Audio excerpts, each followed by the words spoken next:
ಎಲ್ರಿಗೂ ನಮಸ್ಕಾರ. ನಮ್ಮ ಅಡುಗೆ ಚಾನೆಲ್ಗೆ ಸ್ವಾಗತ. ಇವತ್ತಿನ ವಿಶೇಷ ಸಿಹಿ ರೆಸಿಪಿ.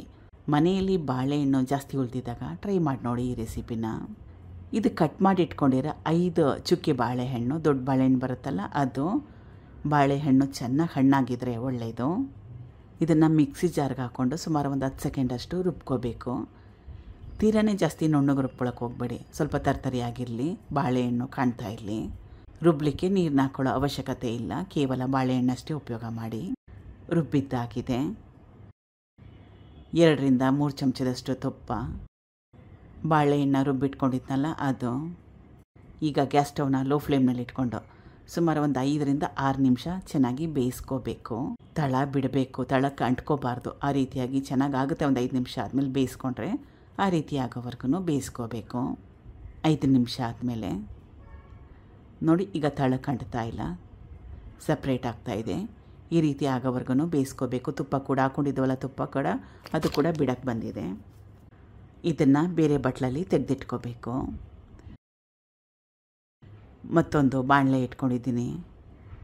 ಸಣ್ಣ ಗ್ಲಾಸಲ್ಲಿ 3/4 ಗ್ಲಾಸಷ್ಟು ತುಪ್ಪ.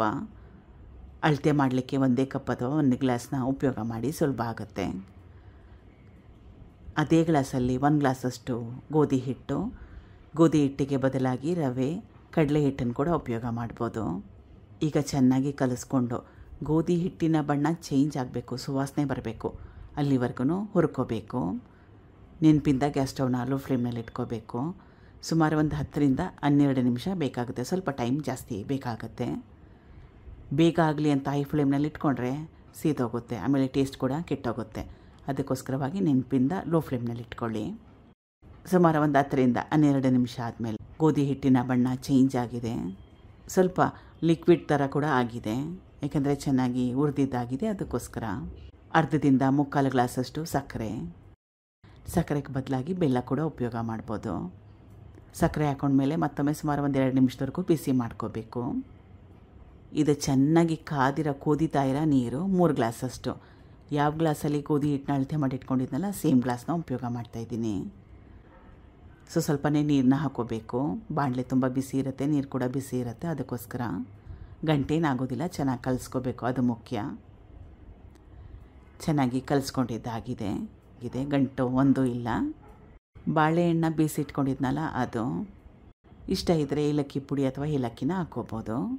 ನಾನು ಹಾಕ್ಕೊಳ್ತಾ ಇಲ್ಲ, ಗೋಧಿ ಹಿಟ್ಟಿನ ಫ್ಲೇವರು ಮತ್ತು ಬಾಳೆಹಣ್ಣಿನ ಫ್ಲೇವರು ಚೆನ್ನಾಗಿ ಬರಲಿ ಅಂತ. ಮತ್ತೊಮ್ಮೆ ಗ್ಯಾಸ್ ಸ್ಟವ್ನ ಲೋ ಫ್ಲೇಮ್ನಲ್ಲಿ ಇಟ್ಕೊಂಡು ಒಂದು 5 ನಿಮಿಷ ಬೇಯಿಸ್ಕೋಬೇಕು. 2 ಪದಾರ್ಥಗಳು ಅಂದರೆ ಗೋಧಿ ಹಿಟ್ಟು, ಬಾಳೆಹಣ್ಣು ಮಿಶ್ರಣ ಎರಡೂ ಚೆನ್ನಾಗಿ ಮಿಕ್ಸ್ ಆಗಬೇಕು. ಅದಕ್ಕೋಸ್ಕರ ಹೊಂದ್ಕೋಬೇಕು. 5 ನಿಮಿಷ ಆದಮೇಲೆ ಕೊನೆಯಲ್ಲಿ ತುಪ್ಪದಲ್ಲಿ ಹುರಿದಿಟ್ಕೊಂಡಿರೋ ಒಣ ದ್ರಾಕ್ಷಿ ಮತ್ತು ಗೋಡಂಬಿ. ಬಾಳೆಹಣ್ಣು ಜಾಸ್ತಿ ಉಳಿದಿದ್ದಾಗ ಈ ರೆಸಿಪಿನ ಟ್ರೈ ಮಾಡಿ ನೋಡಿ, ತುಂಬಾ ಟೇಸ್ಟಿಯಾಗಿರುತ್ತೆ. ಯಾರಾದರೂ ಮನೆಗೆ ನೆಂಟರು ಬಂದಾಗ ಕೂಡ ಮಾಡ್ಬೋದು, ಹಬ್ಬಕ್ಕೋಸ್ಕರ ಕೂಡ ಮಾಡ್ಬೋದು. ಟ್ರೈ ಮಾಡಿ ನೋಡಿ ಒಂದು ಸಲ. Thank you for watching. ಧನ್ಯವಾದಗಳು.